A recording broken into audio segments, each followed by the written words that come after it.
What happens the exact moment after you're buried? Your family walks away. The soil covers you. Everyone thinks you're gone.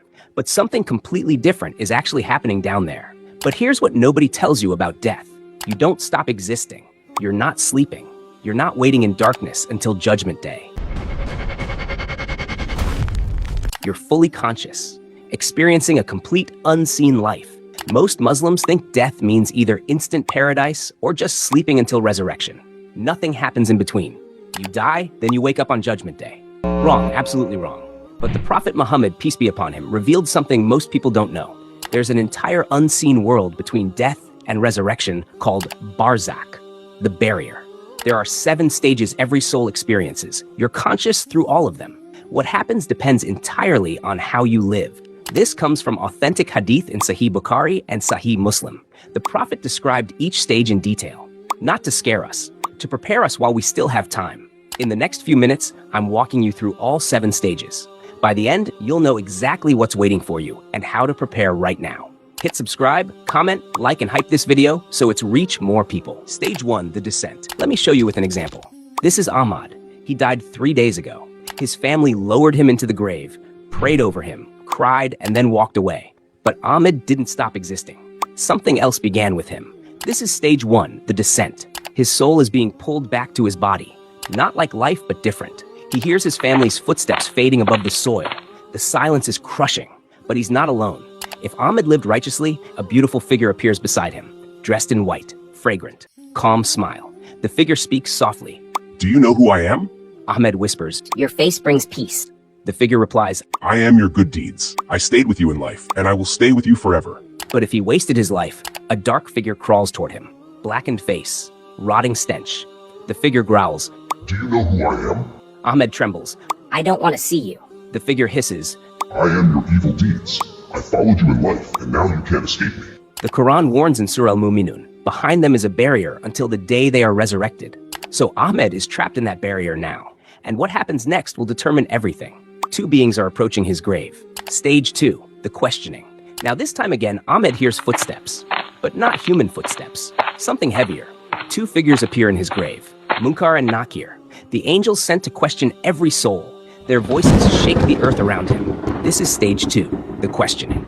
They ask 3 questions. Who is your Lord? What is your religion? Who is your prophet? If Ahmed lived on his faith, the answers flow instantly from his tongue. My Lord is Allah. My religion is Islam. My prophet is Muhammad. His heart knows the truth. No hesitation. Light begins filling his grave. But if Ahmed only said he was Muslim without truly living it, his tongue freezes. I don't know. I heard people say something. The words won't come. His mind goes completely blank. Panic sets in as darkness closes around him. The Prophet warned in Sahih Bukhari, they will ask you questions your entire afterlife depends on. Which Ahmed will you be? The one who answers with certainty or the one whose tongue betrays him? Now the grave will begin to react to his answers in the next stage. Stage 3, expansion or constriction. Now suddenly Ahmed feels the walls moving around him. Something's happening to the grave itself.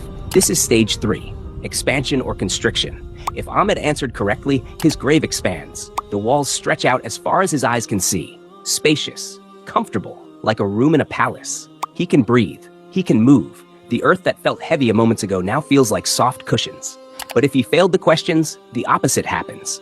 The walls close in, squeezing, crushing his chest, his ribs pressing into each other.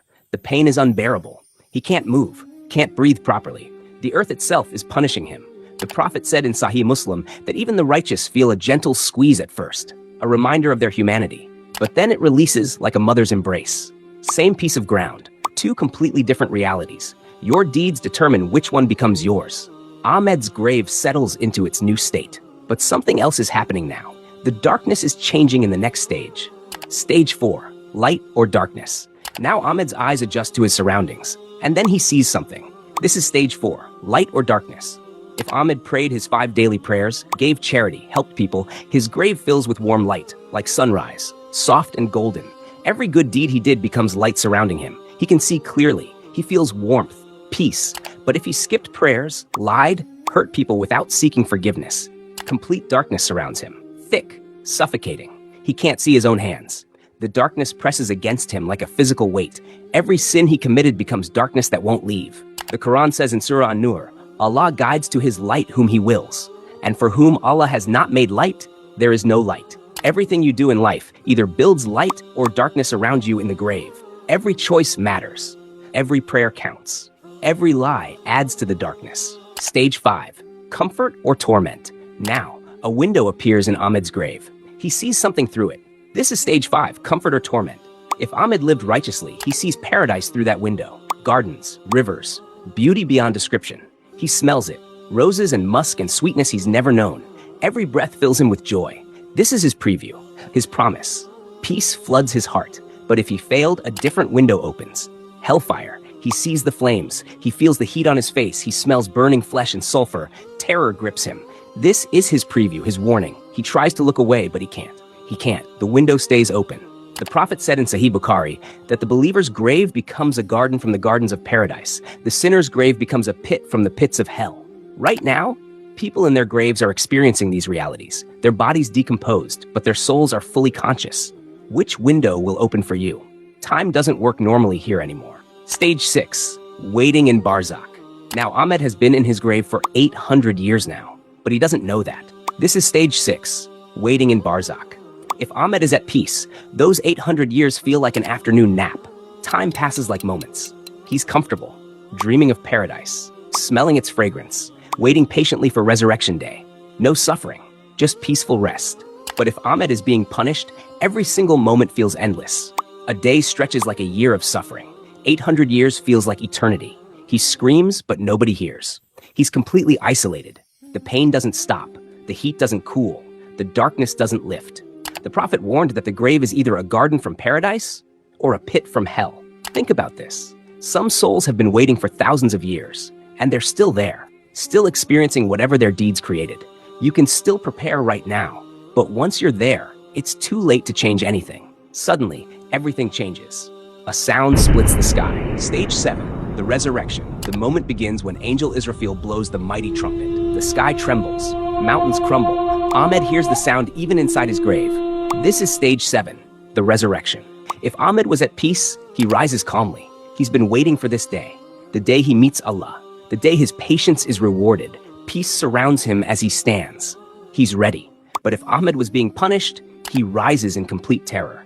Barzakh was just the preview. Now comes the actual judgment. Now comes eternity. Everything he feared in the grave is about to become permanent. The Prophet said in Sahih Bukhari that people are resurrected in the same state they died in. The believer in peace, the disbeliever in terror, barefoot, naked, but so focused on what's happening they don't even notice. Every soul that ever lived rises at this moment. Billions of people, all facing the same reality. Judgment Day has begun. The 7 stages of Barzakh end here. Your eternity begins. These 7 stages are waiting for every single person. No exceptions.